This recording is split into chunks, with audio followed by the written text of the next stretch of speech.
महाराष्ट्रातील शेतकऱ्यांसाठी एक खूप महत्त्वाची अपडेट आहे. खात्यात लवकरच पैसे येणार आहेत. चला पटकन जाणून घेऊया. हो, तब्बल 6,000 रुपये याच महिन्यात शेतकऱ्यांच्या बँक खात्यात थेट जमा होणार आहेत.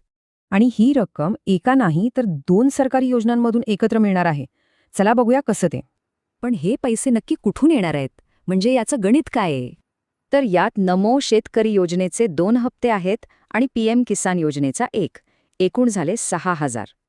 बरं, सगळ्यात महत्त्वाचं म्हणजे हे पैसे नक्की कधी मिळणार, त्याची तारीख आणि वेळ सुद्धा ठरली आहे. ही तारीख आहे 13 मार्च 2026 सायंकाळी 5 वाजता. आसाममधील गुवाहाटीतून पैसे थेट खात्यात येतील.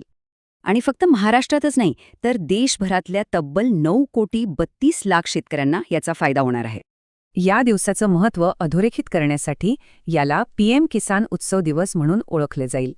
पण एक मिनिट, नमो शेतकरी योजना बंद झालीये का, असा एक प्रश्न अनेकांना पडलाय. तर उत्तर आहे नाही. सरकारने स्पष्ट केलंय की ही योजना पूर्णपणे सुरू आहे, काळजी नसावी.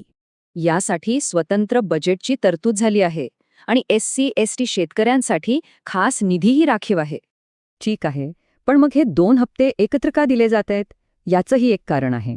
कारण नमो योजनेचा 8वा हप्ता मागच्या वेळी थकला होता. आता तो आणि 9वा हप्ता एकत्र मिळत आहेत.